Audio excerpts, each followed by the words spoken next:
Hermanos, feliz sábado a todos de nuevo, qué gusto en verlos a todos. Espero que todos estén teniendo un feliz sábado, así parece. Y el día de hoy vamos a seguir estudiando la palabra de Dios. Vamos a estudiar, continuar con el tema del que hablábamos la vez pasada. Ya habíamos hablado acerca de lo que significa, un poco más de lo que significa esto en Lucas. Vamos para allá, vamos a Lucas para empezar. Lucas 14. Lucas 14, versículo 26, porque esta es una escritura, como ya hablábamos los dos sermones anteriores, difícil de entender porque no es algo que esté en la superficie, ni algo que sea fácil, ni algo que sea sencillo, porque muchas de las cosas que dijo nuestro Señor Jesucristo son muy profundas, requieren el Espíritu de Dios, la sabiduría de Dios, y que Dios siga abriendo nuestros ojos, porque cuando somos llamados, Dios empieza a abrir nuestros ojos, pero eso no termina nunca, eso no termina en toda nuestra vida, el conocimiento, el crecimiento no termina. Siempre hay más profundidad, la mente de Dios es infinita y es grandísima. Y esto, para poderlo entender, tenemos que escudriñar las otras escrituras. Ya hablábamos a manera de repaso de Lucas 14, 26. Vamos a leerlo, lo que dice aquí. Dice, si alguno viene a mí, dijo Jesús, y no odia a su padre y madre y esposa e hijos y hermanos y hermanas y además también su propia vida, no puede ser mi discípulo. Ese es un requerimiento para ser discípulo de Cristo, para ser seguidor de Cristo. Y todos nosotros nos llamamos cristianos porque seguimos a Cristo, porque seguimos su palabra y sabemos que la palabra es Cristo mismo, porque dice en Juan 1:1 que la palabra se hizo carne, la palabra era Dios y estaba con Dios. No hay duda de que Él no fue creado, de que Él existió desde el principio y Él mismo dijo que hay un requerimiento para ser su discípulo, que es su seguidor. Y si nosotros nos llamamos cristianos, tenemos que seguirlo y tenemos que hacer esto, pero ¿cómo odiar? ¿Cómo? Porque esto parece que va en contra de todo lo demás que dijo, ¿verdad? Porque parece que va en contra de las otras instrucciones que dio, que amemos a nuestro prójimo, que pongamos la otra mejilla, que cuando alguien nos pida que vayamos una milla, que vayamos dos, ¿verdad? Que vayamos más allá, ¿verdad? Que llevemos la carga más, que suframos todo. Y hay muchas instrucciones, pero ¿cómo reconciliamos esto? Ya hablábamos acerca de Job, ya hablábamos el caso de Job, de alguien que fue perfecto y recto, temeroso de Dios, apartado del mal. Hablábamos acerca de todo lo que vivió Job, de toda su experiencia, de las cosas que vio, que Dios lo dejó primero dejó a que Satanás lo llevara a la miseria, pero que no lo matara. Y después Dios le dio el doble de todo lo que tenía, pero le enseñó grandes lecciones, le mostró verdaderamente quién era él en lo más profundo de su ser y las cosas que todavía había que cambiar y que pulir y que perfeccionar, porque este perfeccionamiento en un hombre recto como Job no terminó ahí, ¿verdad? Seguramente aprendió muchas más lecciones y su actitud debió haber sido muy diferente, pero hablábamos en los mensajes anteriores acerca de eso, de la conclusión a la que llegó Job en Job 42, donde dice, ¿verdad? Al final que no, él pensaba que conocía a Dios. Estoy parafraseando, pero él pensaba que conocía a Dios. Dice, de oídas te había oído, pero ahora mis ojos te ven. Y la conclusión a la que llegue dice, por tanto me aborrezco y me arrepiento en polvo y cenizas. Él llegó a aborrecerse. Y esto tiene mucho que ver con lo que dijo Jesús aquí, de odiar, sobre todo lo último, donde dice su propia vida.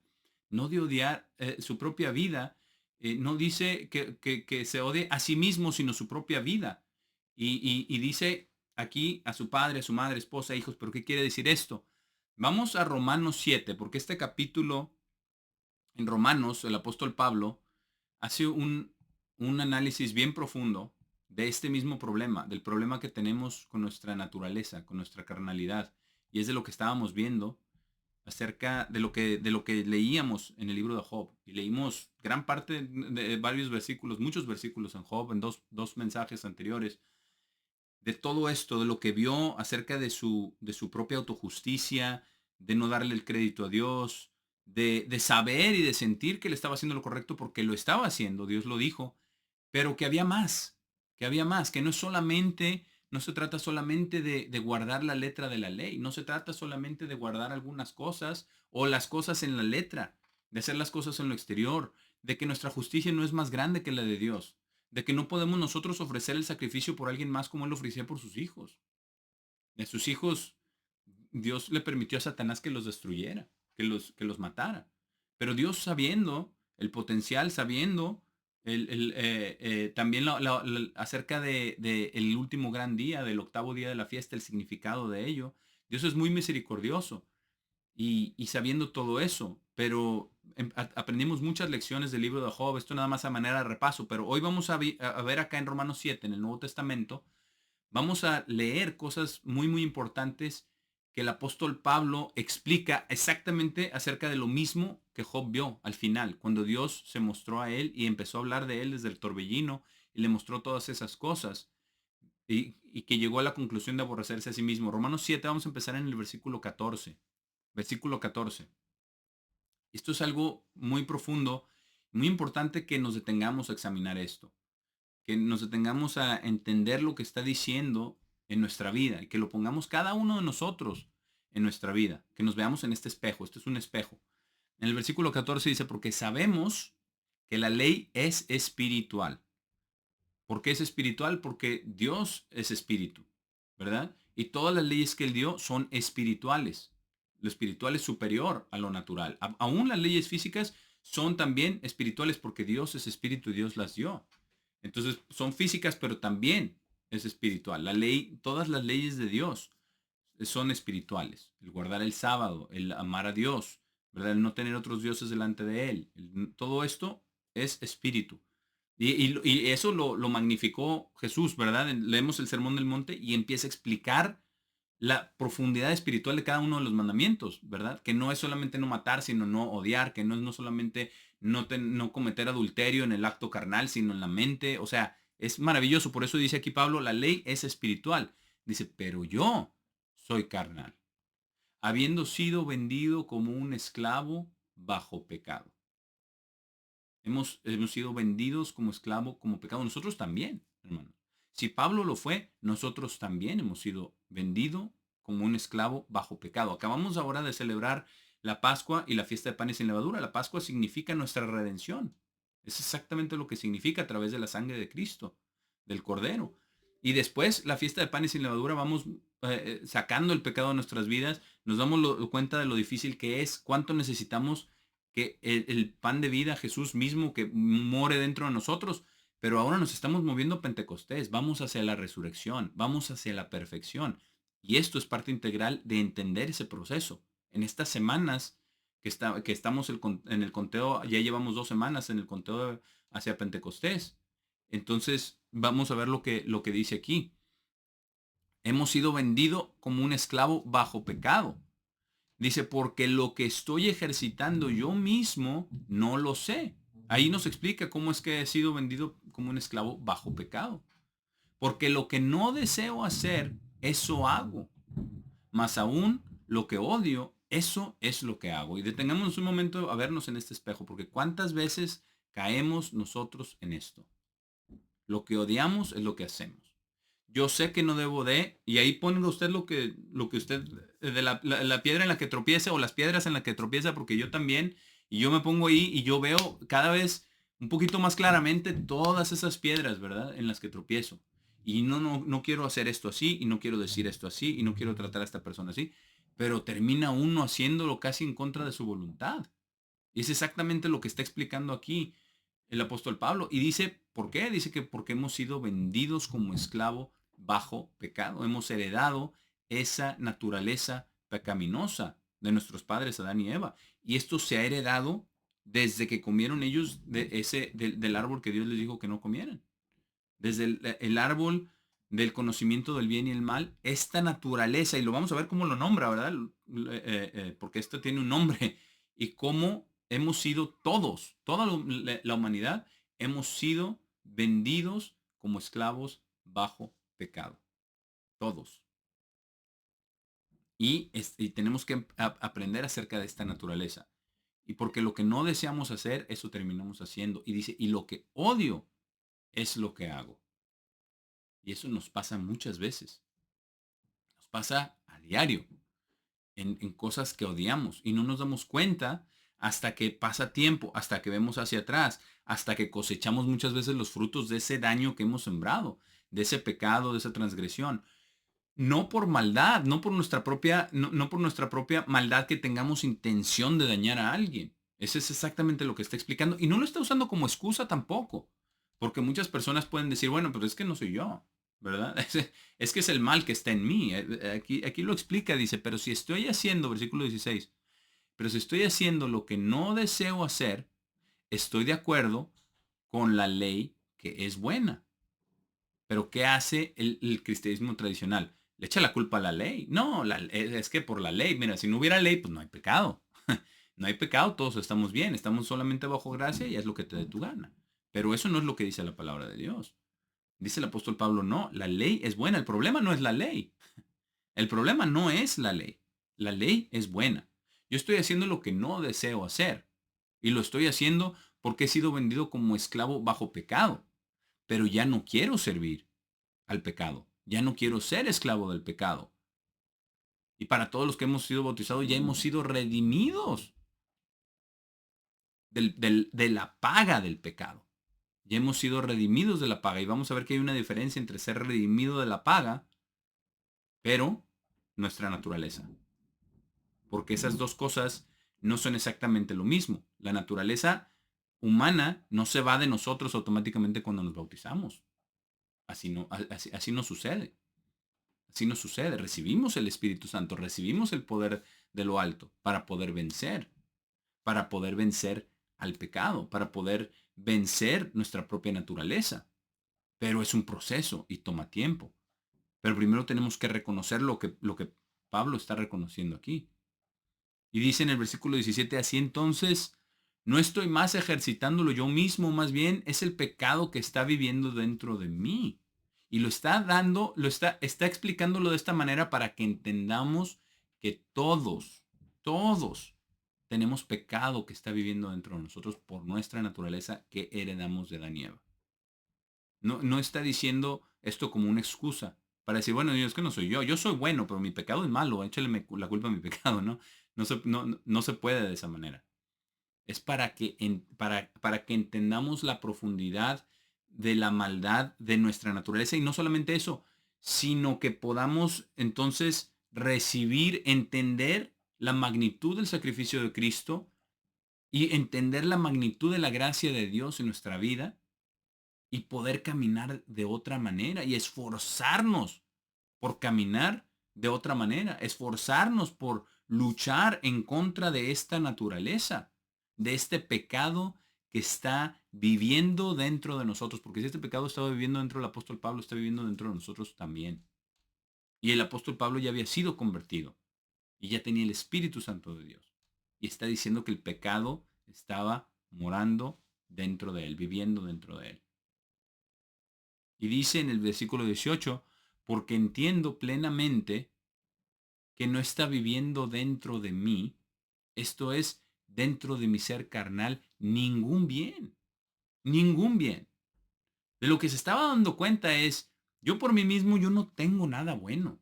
No hay nada bueno dentro de mí, nada.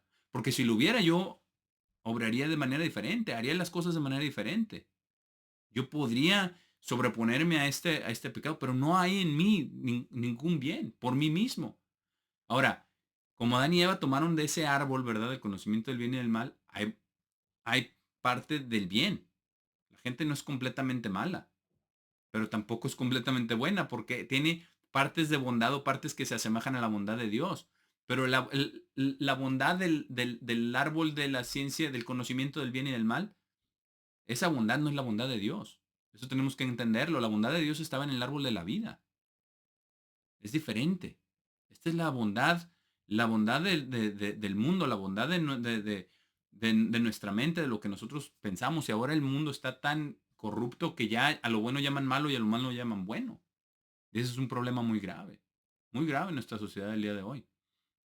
Pero de que no, porque de otra manera hubiera dicho aquí en el versículo 18, porque entiendo plenamente que en mí hay algo bueno, un poco bueno, o algo de bueno del árbol del conocimiento del bien.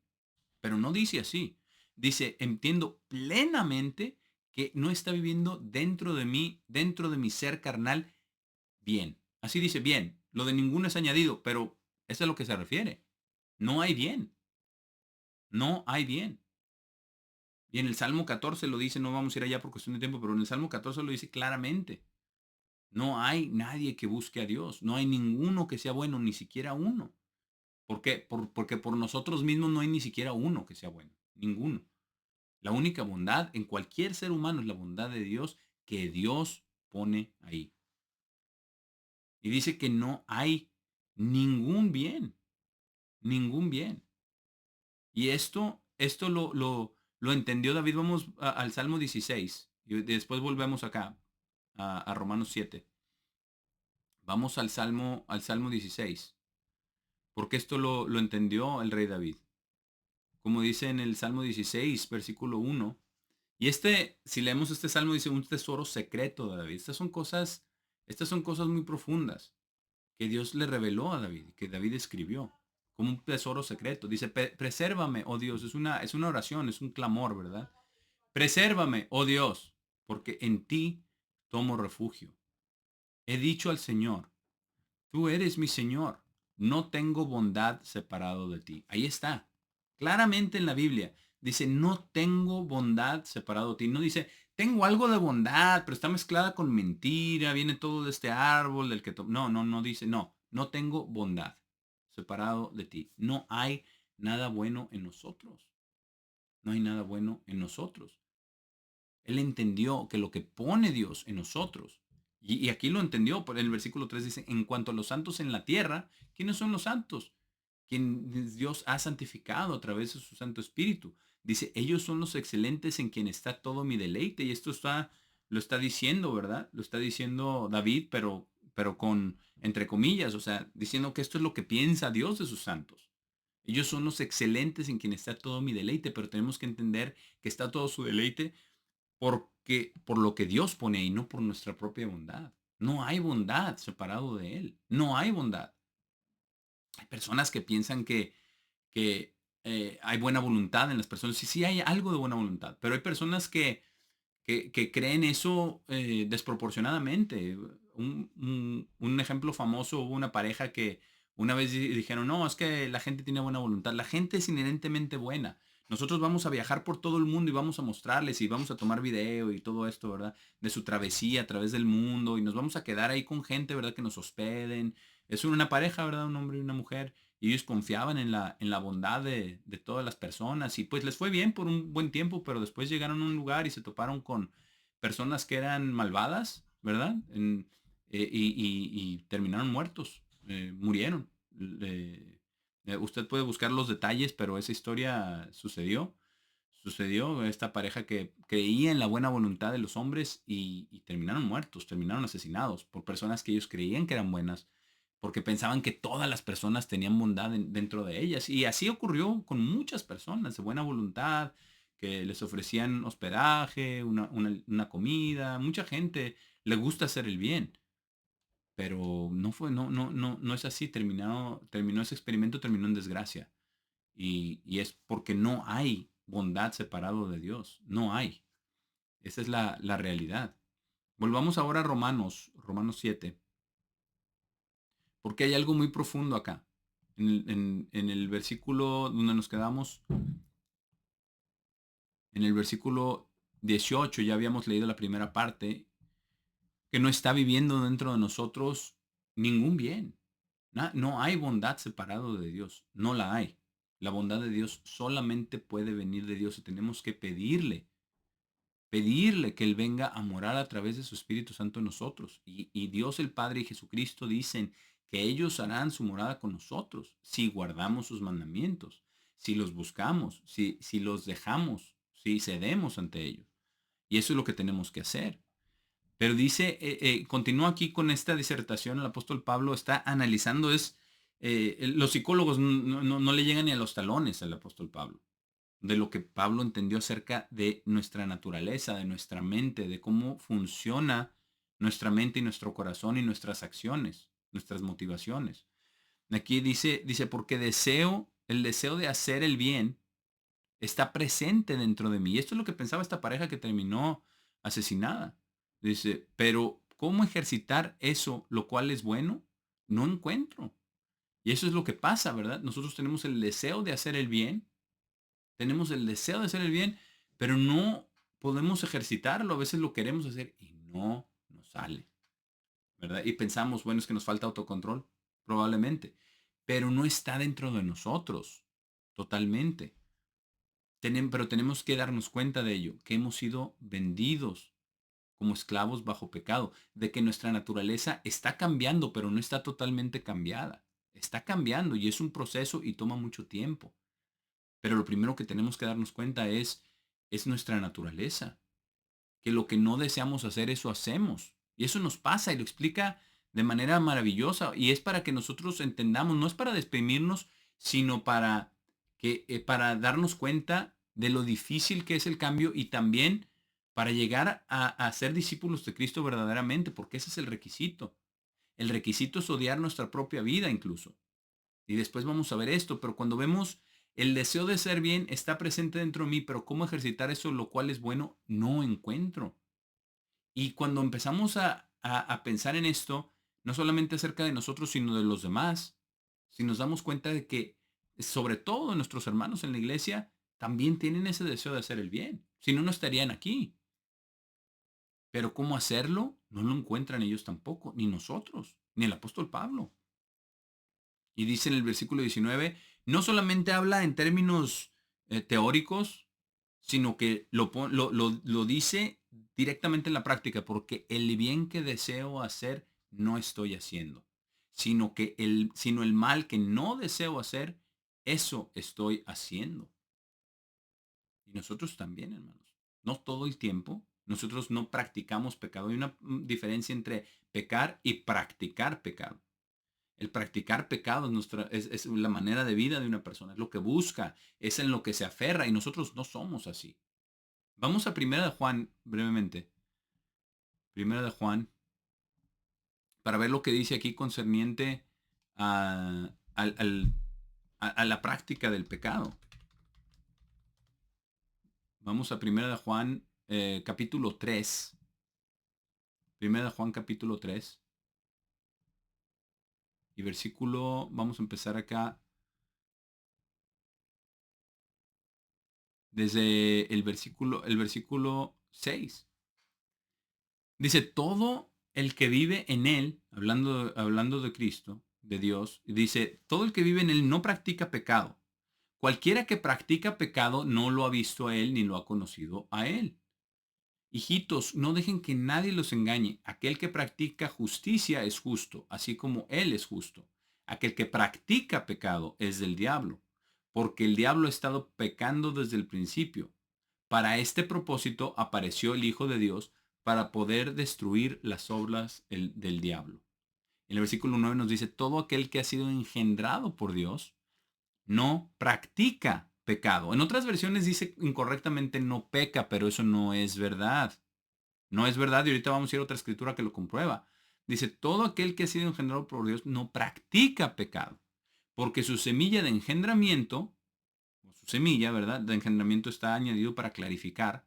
¿Cuál es la semilla de engendramiento? El Espíritu Santo. Dice, está viviendo dentro de él y no es capaz de practicar pecado, porque ha sido engendrado por Dios. De practicar pecado. No es capaz de seguir en ese camino sin ser compungido de corazón, sin que Dios nos lo muestre, porque el Espíritu Santo, Dios a través del Espíritu Santo nos muestra nuestros pecados. Por eso dice, ¿verdad? Por eso habla acerca de practicar la justicia, que son los mandamientos de Dios, y practicar el pecado, que es un camino de vida.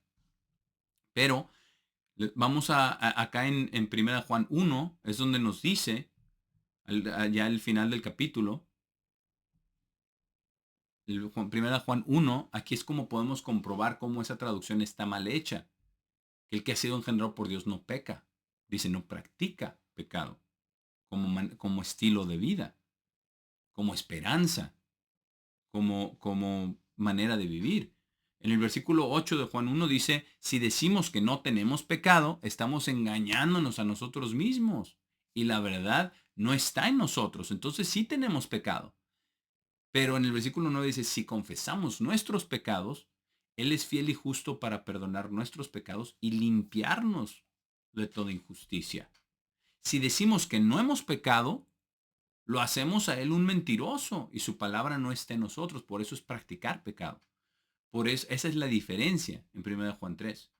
Las traducciones de otras versiones están incorrectas porque dice el que ha sido engendrado de Dios no peca y eso no es cierto. Porque si no pecamos, si decimos que no tenemos pecado, entonces estamos engañándonos a nosotros mismos, estamos haciéndolo un mentiroso, ¿verdad? Y su palabra no está en nosotros. Y esa no es la verdad. Entonces, vemos que queremos hacer el bien. Y aquí lo explica, bueno, vamos a Romanos 7. Romanos 7.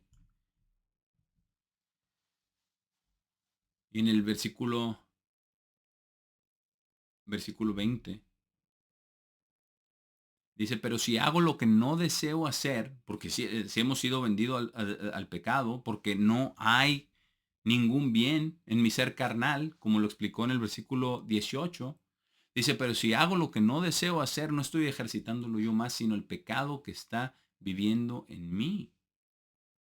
Y dice, consecuentemente encuentro esta ley en mis miembros, está añadido, pero encuentro esta ley en mis miembros, porque es lo que dice, en mi ser carnal no hay ningún bien, que cuando deseo hacer el bien, el mal está presente conmigo. ¿Y cuántas veces nos pasa? ¿Cuántas veces al día, digo? No, ¿cuántas veces en total? Pero ¿cuántas veces al día nos pasa eso? Que queremos hacer el bien, que nos levantamos, que queremos que todo sea paz, armonía, prosperidad, trabajo, abundancia, queremos todas esas cosas, pero queremos dar frutos del Espíritu Santo, queremos tener una relación estrecha con Dios y lo primero que hacemos es caemos en alguno de nuestros hábitos, en alguno de nuestros problemas, ¿verdad? De tratar a otra persona mal, de cometer la misma falta, de caer en la misma, siempre, eso es lo que pasa. Porque por esa esclavitud al pecado, por esa naturaleza en nuestros miembros, dice, el mal está presente conmigo y con nosotros también, hermanos. Porque nosotros no somos diferentes a Pablo. No somos mejores que Pablo. Y si el mal estaba viviendo dentro de él, está viviendo dentro de nosotros también. Pero esto no es para desmoralizarnos, sino es para llegar a la conclusión a la que llegó Job. Nosotros viendo lo que nos está explicando, y esa es la explicación a tantas veces por qué parece que no podemos vencer al pecado. ¿Por qué? Porque es una lucha continua, es una lucha el resto de nuestra vida. Y porque hay maldad en nosotros. Porque el pecado está morando en nosotros porque nuestra naturaleza es malvada. Y la naturaleza de todos los seres humanos es malvada y el mal está presente conmigo, dice. Y esto en el 22 está muy claro en la iglesia de Dios, dice, porque me deleito en la ley de Dios de acuerdo al hombre interior. Porque qué maravilloso es que nos deleitemos nosotros en el sábado, en sus leyes, en todos sus caminos. Y nos encanta estar con los hermanos, nos encanta hablar de la palabra de Dios, nos encantan los estudios bíblicos, estudiar todos, entender la palabra juntos a más profundidad y ponerla en práctica. Nos deleitamos en la ley de Dios. El sábado no es una carga, es una delicia, es un descanso, es libertad de no tener que trabajar, de no tener que hacer nuestras tareas diarias. El sábado es libertad. Las fiestas santas de Dios son un regocijo con nuestros hermanos. Nos deleitamos en la ley de Dios, igualmente que el apóstol Pablo, igualmente. Pero ¿cuál es la otra cara de la moneda? Versículo 23. Pero veo otra ley dentro de mis propios miembros, en guerra contra la ley de mi mente. ¿Cuál es la ley de la mente? La ley de Dios. Aquí le debe escribir Dios en nuestra mente y en nuestro corazón. Pero hay una ley que va en guerra en contra de la ley de mi mente. Y esa ley está dentro de nuestros propios miembros. Esa ley es la ley del pecado. Dice que esa ley está en guerra en contra de mi mente, dice, llevándome cautivo a la ley de pecado. Así se llama, la ley de pecado.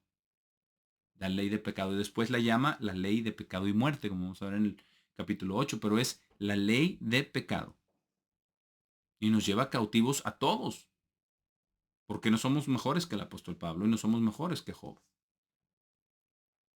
Pero esto es para meditar, para que podamos entender lo que estaba diciendo Jesucristo, que el que no odia su propia vida no puede ser mi discípulo.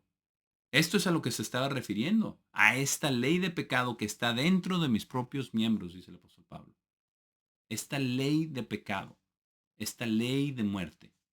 Y cuando dice, nuestro Señor Jesucristo dice que el que no odia a padre, a madre, a hermana, a todo, no está hablando de la persona en sí, está hablando de esta ley, de esta carnalidad, de esta ley de pecado que está en padre, en madre, en hermanos, en hijos, en todos, en todos. No hay quien se salve de esta ley. No hay quien no haya sido vendido al pecado. Nadie. Ahora, quiero aclarar, no es el pecado original como lo dice la Iglesia Católica. No es que uno nace y ya es pecador simplemente al nacer. No, no, no, no. Todos pecamos. Todos pecamos. Nacemos con una predisposición a pecar. Esa es la ley de pecado. Es una predisposición a pecar. Es una naturaleza. Es una ley.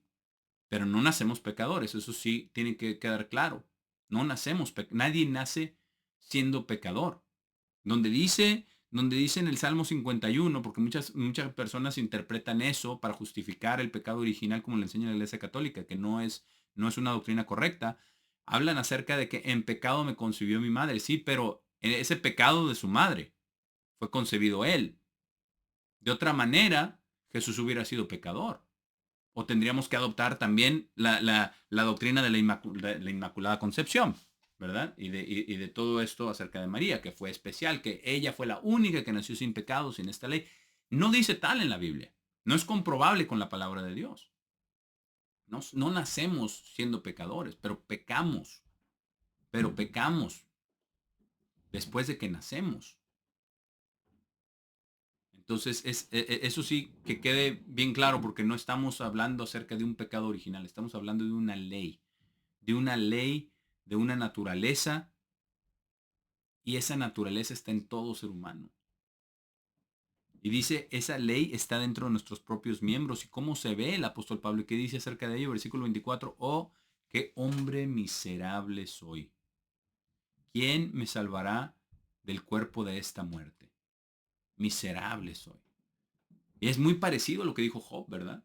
Muy parecido. ¿Qué dijo? Me aborrezco, por tanto me aborrezco y me arrepiento en polvo y ceniza. Me aborrezco por lo que vi, por lo que me enseñaste acerca de mí mismo. Aquí lo está viendo Pablo, dice, esta ley, esta terquedad, no me puedo quitar este pecado. No me puedo zafar de esto, no puedo dejar de ser de tal manera, ¿verdad? No lo explicó exactamente lo que está, en lo que seguía tropezando, lo que estaba haciendo, y a lo mejor son muchas cosas, porque para nosotros son muchas cosas también. Pero dice, qué miserable, qué hombre miserable soy. Y todos somos miserables, hermanos, también. Pero es ahí donde Dios puede trabajar.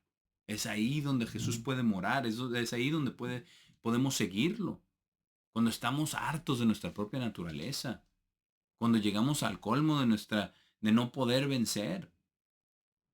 Cuando vemos y hemos cosechado toda la maldad que hemos sembrado en nuestra vida. Y dice, ¿quién me salvará del cuerpo de esta muerte? ¿Quién nos salvará? Inmediatamente en el siguiente versículo dice, ¿quién nos salvará? Dice, doy gracias a Dios por su salvación a través de nuestro Señor Jesucristo. Por causa de esto, por un lado, yo mismo sirvo a la ley de Dios con mi mente, y eso nos sucede a nosotros también. Nos deleitamos en la ley de Dios, nos agrada obedecerle. Pero por otro lado, con la carne, sirvo a la ley del pecado. Y a veces así nos pasa, y a veces tenemos esta pregunta, esta contradicción en nuestra mente, ¿por qué soy así? ¿Verdad? Vamos a los servicios y estamos con los hermanos y convivimos y platicamos y todos son buenas personas y llegamos a la casa y nos comportamos como si no fuéramos de la iglesia, muchas veces. Nos agarramos a gritos o nos peleamos o muchísimas cosas, porque esa es esta naturaleza carnal que debemos de llegar a odiar. Dice, por otro lado, con la carne sirvo a la ley de pecado. La vuelve a nombrar por su nombre, la ley de pecado. Ese es el nombre de esa ley. Ese nombre de esa ley. Pero ¿quién nos salvará? Dios, a través de su salvación de Dios el Padre a través de nuestro Señor Jesucristo. ¿Por qué? Porque nuestro Señor Jesucristo vino, heredó esta naturaleza y no pecó. No pecó. Por eso no nacemos pecadores. Jesús no pecó nunca y nos mostró cómo no pecar, estando conectados con Dios el Padre, estando llenos de su Santo Espíritu, orando sin cesar, como dice el apóstol Pablo. En muchísimas cosas, ¿verdad? Eso es lo que tenemos que estar buscando, tenemos que estar haciendo. Y esta es la respuesta a lo que estaba diciendo nuestro Señor Jesucristo. Pero Él lo entendió. Él vino a salvarnos. Por eso damos gracias a Dios por su salvación. A Dios el Padre a través de nuestro Señor Jesucristo. Y Él mismo, nuestro Señor Jesucristo, sabía exactamente cómo era esta naturaleza porque Él vivió. Él la vivió y la tenía dentro de Él. La tenía dentro de Él, pero no pecó. Esa es la diferencia. Y vamos a Juan 2, para comprobar esto, para comprobar que Jesús sabía perfectamente esta ley estaba en los hombres. Lo sabía perfectamente. En el versículo 23, vamos a leer desde ahí. Juan 2:23, el Evangelio de Juan. Juan 2:23. Porque esto nos muestra que Jesús conocía esta naturaleza, esta ley de pecado, que nosotros como seres humanos no hay nada bueno. Él sabía todas estas cosas. Lo sabía. Aquí dice el versículo 23, ahora cuando él estuvo en Jerusalén en la Pascua, durante la fiesta, muchos creyeron en su nombre, mientras observaban los milagros que él estaba haciendo. Pero Jesús no confiaba en ellos, porque conocía a todos los hombres. Y no necesitaba que nadie testificara concerniente al hombre, porque él mismo sabía qué había en el hombre. Y sabía que lo que había era una naturaleza malvada, una naturaleza antagonista a Dios, una naturaleza carnal, una naturaleza esclava al pecado, una naturaleza sin bien. Pero Jesús fue lleno del bien de Dios a través de su Santo Espíritu. ¿Por qué? Porque Él siempre se entregó a Dios. ¿Por qué? Porque Él era el Hijo de Dios. ¿Por qué? Porque Él era el Cordero de Dios que quita el pecado del mundo. ¿Por qué? Porque Él nos vino a traer un ejemplo de cómo hacerlo. Porque nosotros también somos engendrados a través del Espíritu Santo en el bautismo, exactamente como Él fue en el vientre de María. Él fue engendrado en el vientre de María con el Espíritu Santo. Nosotros somos engendrados en el bautismo con el mismo Espíritu Santo. Para que después de ser bautizados, nosotros crezcamos en gracia y en conocimiento, como dice, ¿verdad? En el Evangelio, en Lucas, que Él crecía en gracia y en conocimiento. Crecía en gracia con Dios y con los hombres. Y eso es lo que Dios quiere. Ese es el proceso de transformación. Pero cuando entendemos nuestra naturaleza, cuando entendemos la ley de pecado, cuando entendemos a lo que lleva, cuando nos damos cuenta por qué caemos en la misma trampa, por qué cometemos el mismo pecado, por qué parece no podernos zafar, ¿verdad? Y para cuando ya acordamos, ya ofendimos a alguien. Ya dijimos algo que no debíamos decir o lo dijimos de mala manera, ya nos peleamos con esta persona, con la otra, ya tenemos una ofensa, ya nos dolió, ya nos ofendimos. ¿Por qué? Porque es esa naturaleza que está viviendo en nosotros, esa ley de pecado, como le llama el apóstol Pablo. Esa ley de pecado es lo que tenemos que aborrecer. Eso es lo que tenemos que aborrecer. Porque la bondad en nosotros no está ahí. Vamos a Proverbios 20. Proverbios 20. Ya hemos leído este versículo antes. Pero Proverbios 20 y versículo 6. Dice, la mayoría de los hombres proclamarán cada uno su propia bondad. Es el engaño. El engaño el engaño que creyeron Adán y Eva.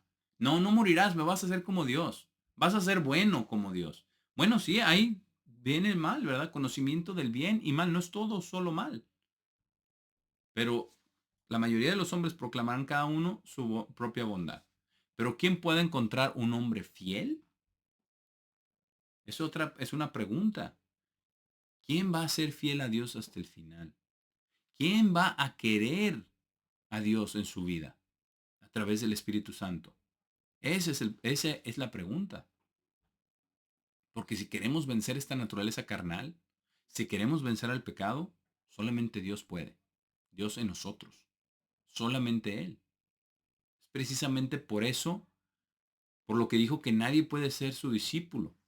Vamos a leer ahora Lucas 14 con esto en mente, después de haber estudiado acerca de Job y también acerca de Pablo, todo lo que dice, porque ahora cuando lo leamos va a tomar quizás un aspecto, una perspectiva diferente de lo que significa este versículo, de lo que realmente significa, porque la palabra odiar, como ya mencionábamos, es la misma palabra que se usa en otros lados y significa odiar. Pero dice, si alguno viene a mí, Lucas 14:26, y no odia a su padre y madre y esposa e hijos y hermanos y hermanas y además también su propia vida, no puede ser mi discípulo. Pero ¿por qué dice aún su propia vida? Porque primero tenemos que verlo nosotros. Primero tenemos que verlo nosotros. Y tenemos que llegar a ese punto donde vemos nuestra naturaleza y la aborrecemos. Aborrecemos esa vida física, aborrecemos esa ley de pecado. Queremos que no seguirla, queremos ser librados de este cuerpo de muerte porque somos miserables. Esa es la realidad. Nosotros también somos miserables. Esa es la verdad. Pero esto no es para desanimarnos, sino para poder entender por qué se refiere de odiar a su padre y a su madre, esposa e hijos. No es odiar a la persona, es entender que su padre, su madre, su esposa, sus hijos, sus hermanos, sus hermanas, su propia, todos tienen esta misma ley de pecado en ellos. Todos. ¿Y qué hacía Jesús? Él lo sabía y lo veía.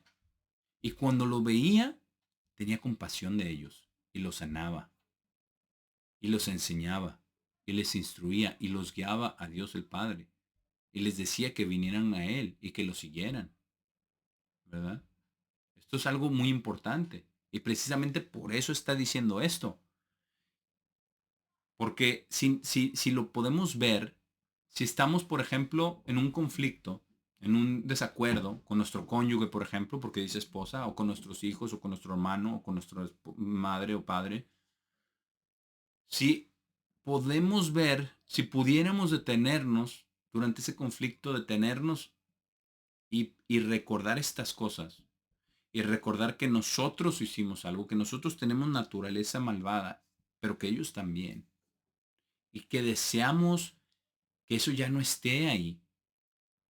Odiamos esa naturaleza en nuestro padre o en nuestra madre o nuestro cónyuge, pero primero en nosotros mismos. Por eso dice, y también su propia vida. Si no lo vemos en nosotros mismos, es más fácil verlos en los demás, ¿verdad? Porque ahí siempre vemos las faltas, ¿no? No, es que tu naturaleza, no, hombre, está que quema ahorita, ¿verdad? Pero la de nosotros, ¿qué?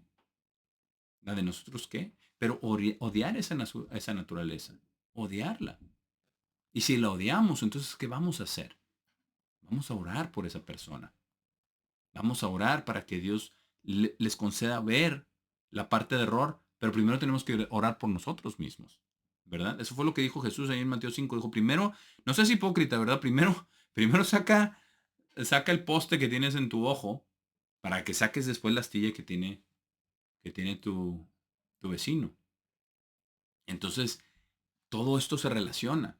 Él quiere que nosotros podamos ver nosotros la viga que está en nuestro ojo, que es esta naturaleza carnal, que es esta ley de pecado, que en nosotros no hay ningún bien, que el único bien que hay es lo que Dios pone en nosotros, y no es por nosotros mismos, sino lo que Dios pone en nosotros. Entonces, no podemos darnos cuenta y lo odiamos y queremos que se vaya, pero tenemos que entender acerca de cuál es el sustituto. ¿Cuál es el sustituto de esta ley de pecado? Y de eso es en lo que habla en Romanos 8, ya después lo veremos más adelante. Pero eso es la continuación. Romanos 8 es un capítulo maravilloso. Pero viene primero Romanos 7. Antes de entender el maravilloso propósito de Dios, el maravilloso camino y cómo trata Dios con nosotros y cómo nos limpia, cómo nos cambia, cómo todas las cosas funcionan para bien, primero tenemos que entender esto. Primero tenemos que darnos cuenta de lo miserables que somos. Y eso es precisamente lo que nos dice en Apocalipsis, ¿verdad? En Apocalipsis 3. Vamos a leerlo. Apocalipsis 3. Porque estamos en el tiempo del fin. Y si estas son eras consecutivas, estamos en la era de la Odisea.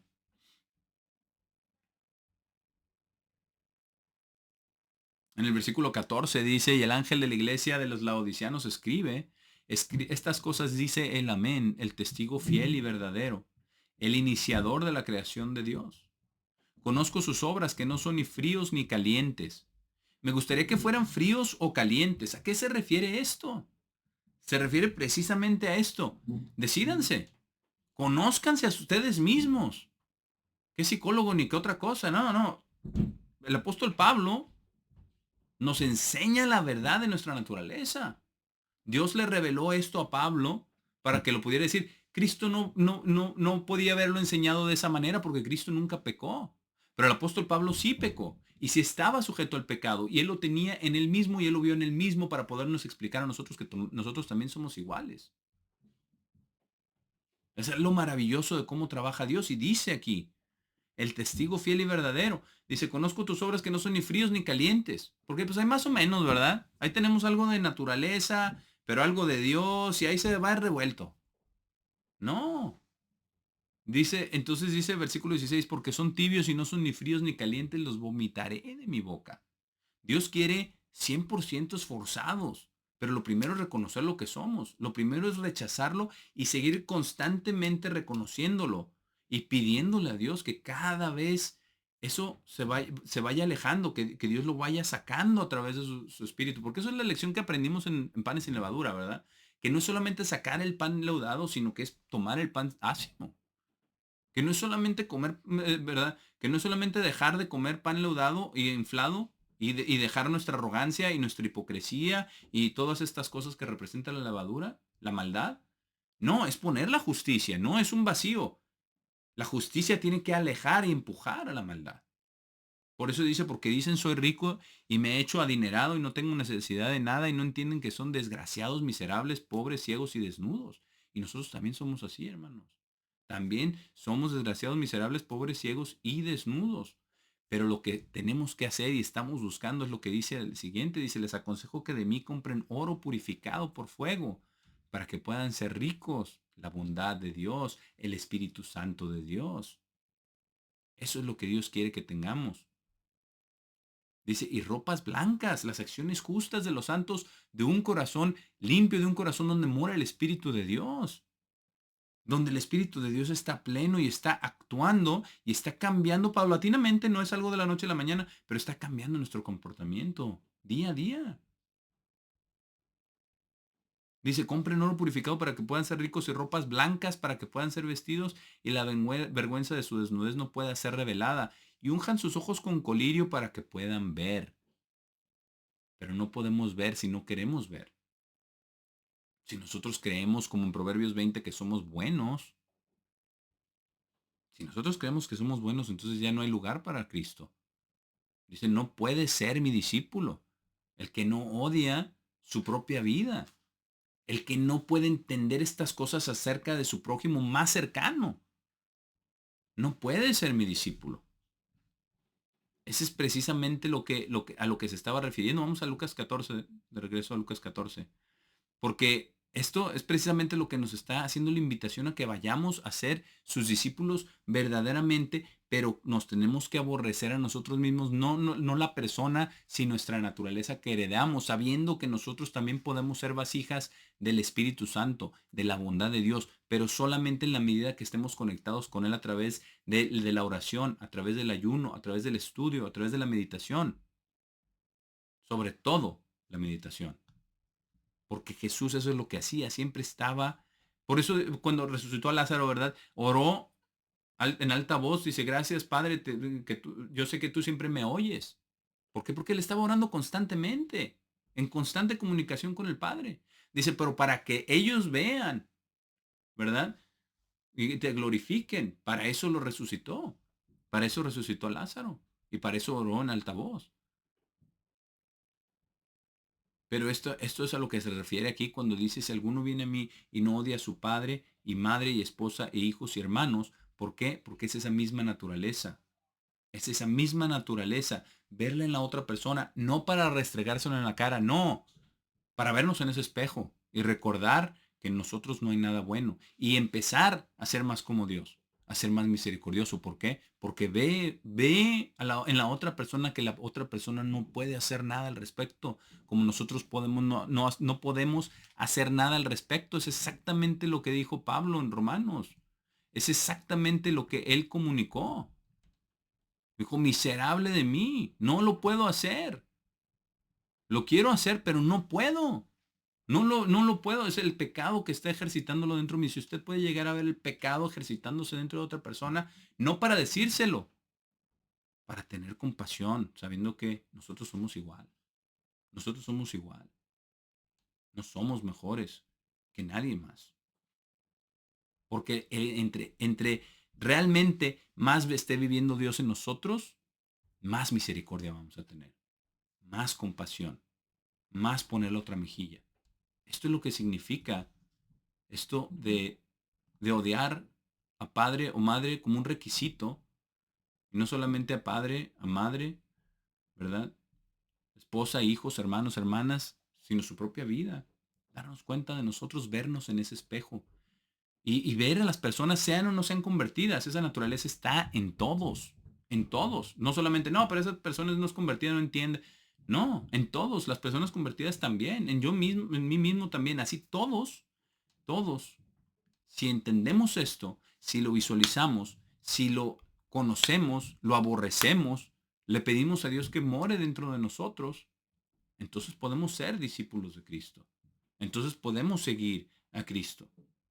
Porque hay otros requerimientos aquí que vamos a ver la próxima vez aquí en Lucas 14.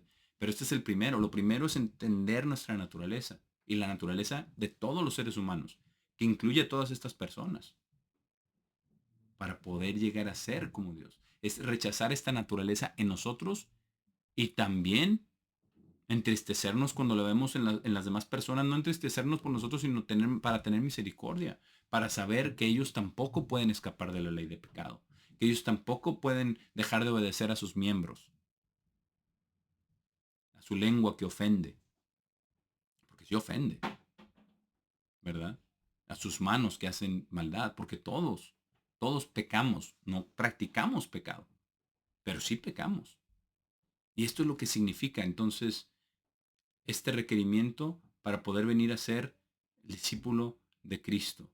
No es odiar a la persona literalmente, es odiar lo que está dentro de la persona, que todos llevamos dentro, porque ese es el deseo más grande de Dios, que todos lleguemos a estar en su reino. Él dice que no quiere que el impío perezca, sino que todos procedamos ¿a qué?